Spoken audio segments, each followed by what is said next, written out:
bismillaahi raxmaani raxiim soo dhowaada waxaan bilaabaynaa cashirkii konton iyo afaraad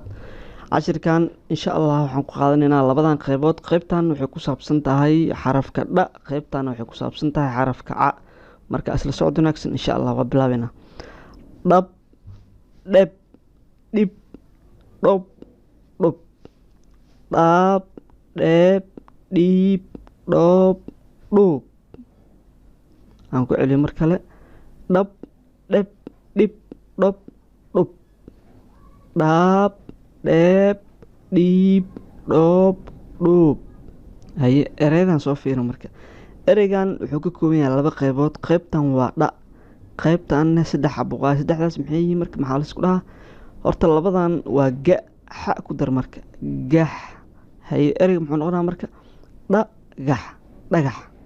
ereygan kale soo fiiro markaasna waa dha haye qeybtan kale maxaa foor dha foor dhafoor okay qeybtan aan imaano marka waa cab ceb cib cob cub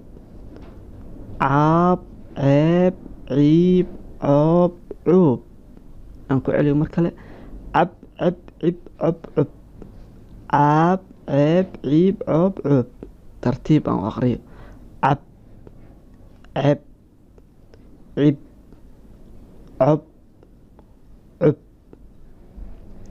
caab caab ceeb ciib coob cuub okay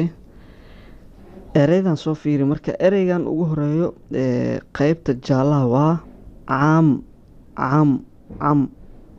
cam guduudkana be maxaa la isku dhahaa marka cambe cambe ereygan kale qeybta jaalaha waa ca